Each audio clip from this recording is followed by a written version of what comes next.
Bonjour. Aujourd'hui pour notre rando du jour, nous sommes partis du village de Sarre que vous voyez en contrebas. On aperçoit même le parking où je me suis garée. Vous voyez ma voiture, la petite Clio. Voilà.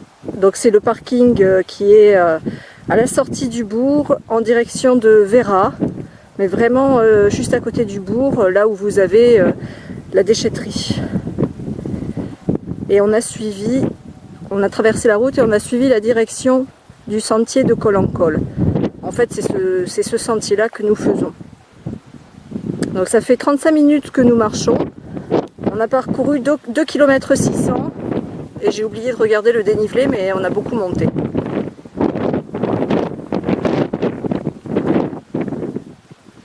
Donc de col en col, mais vous imaginez que nous allons voir de belles choses.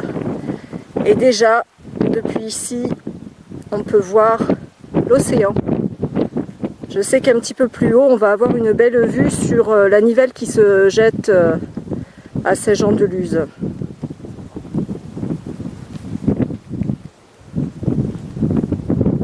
Donc c'est une randonnée d'après Visio Rando qui fait 4h35. J'ai vu des informations différentes sur les panneaux. Donc je pense que ça va nous prendre à peu près 4 heures.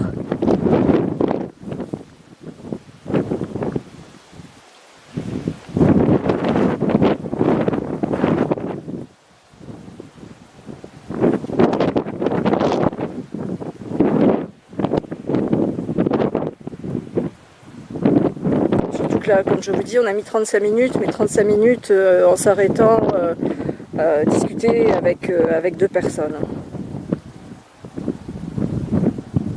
Ça fait 1h15 que nous sommes partis de Sarre que vous voyez en contrebas. Si vous regardez au-dessus, vous apercevez une montagne que je vous ai déjà montrée lors de la dernière randonnée et à plusieurs reprises sur Travels France. C'est Artsamendi, on reconnaît à la boule blanche.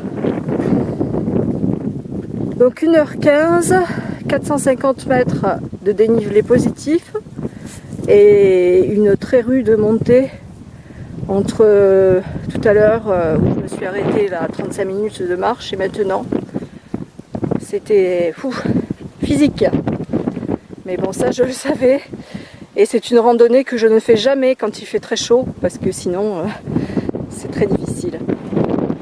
Et vous voyez que Saint-Jean-de-Luz est vraiment à 2 pas de Sarre et on aperçoit bien la Nivelle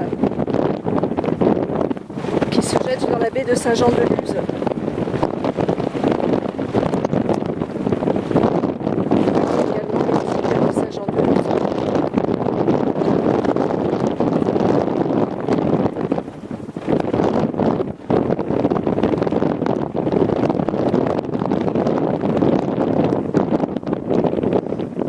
Donc mon bureau a été très longtemps à Saint-Jean-de-Luz, à la gare. Et quand je sortais sur le quai, j'avais vu sur la Rhune. Et vous allez vite comprendre pourquoi.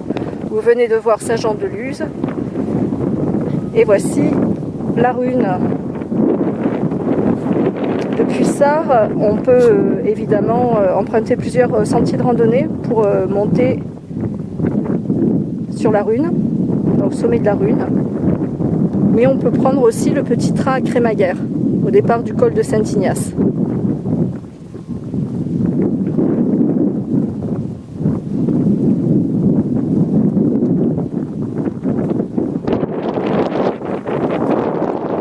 c'est le moment pour nous de faire une petite pause pique-nique dans ce bel environnement.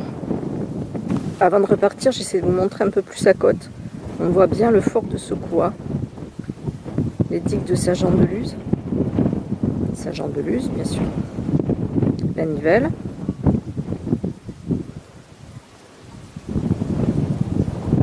Et comme c'est très clair aujourd'hui, on voit vraiment toute la côte et vous allez même pouvoir voir les Landes.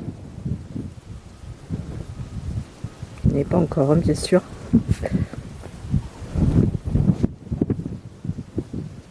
Là, c'est Biarritz. Alors, on aperçoit le phare de Biarritz.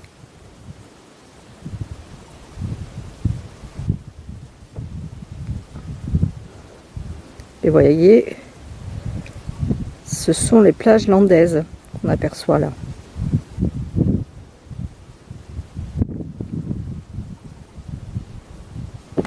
Nous sommes arrivés au rail du petit train à crémaillère pour la Rhune et nous devons suivre les rails sur 1 km dans ce sens-là, vers la Rhune en fait.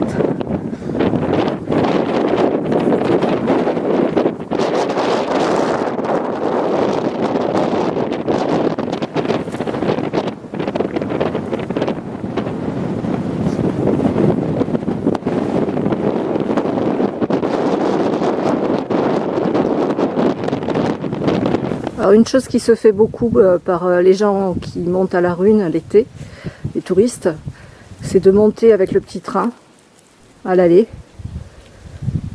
et de redescendre à pied. En suivant les rails.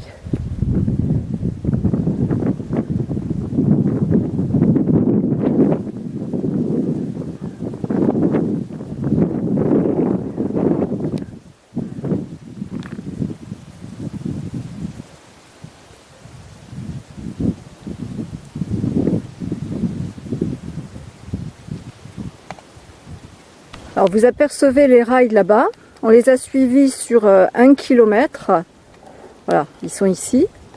On les a suivis donc sur 1 km, je vais vous montrer le parcours. Et maintenant, donc il a fallu qu'on bifurque sur la gauche, c'était bien indiqué, il y avait une trace jaune. Et donc on va vers le col, le prochain col. Et là, alors c'est dommage parce que derrière les arbres, mais je pense qu'il va avancer, on a le petit train à crémaillère. Je pense qu'il fait son entretien, puisqu'il ouvre vers la mi-février, bien souvent.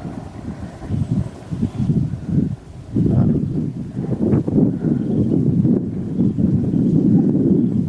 On voit même bien l'endroit de par là où on vient. Vous allez apercevoir le petit train.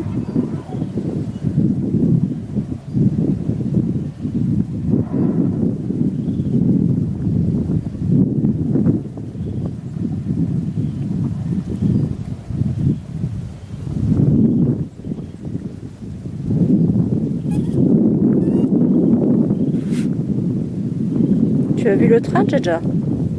Regarde le train là-bas.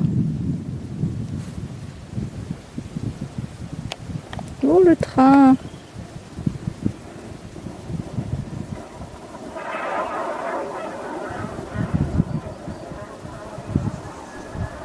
Et je pense que le train il est en train de déblayer la voie pour la prochaine ouverture. Alors pour vous en dire un petit peu plus sur le village de Sars, c'est un village de l'arrière-pays basque qui est très typique avec l'Etxe, la maison basque traditionnelle, grande maison.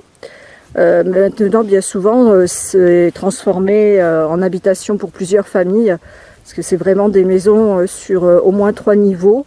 Auparavant on gardait le bétail au rez-de-chaussée de façon à ce qu'il chauffe toute la maison. Et au tout dernier étage, on mettait tout ce qui était moisson à sécher. Donc Sars, comme je vous ai dit aussi, c'est le départ des sentiers de randonnée vers la Rhune.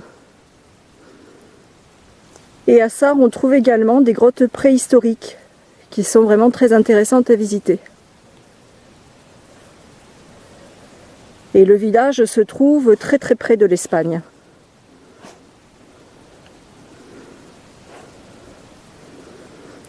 Et évidemment, comme partout dans la montagne basque, quand on randonne, on rencontre les potiocs, les copains de Jan, les petits chevaux basques.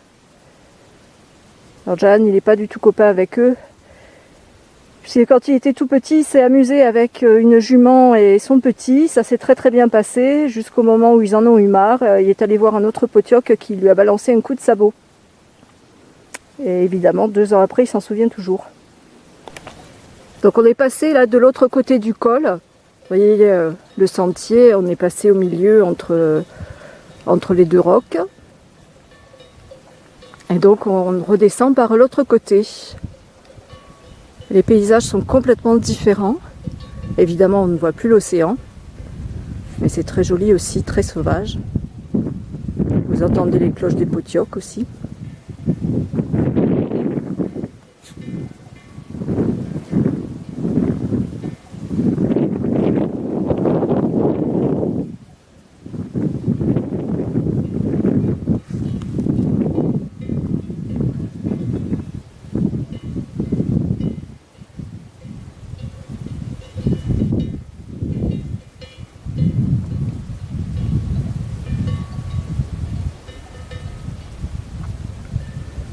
Tu entends les cloches des potiocs, mon Jan? Ils sont au-dessus, les potiocs.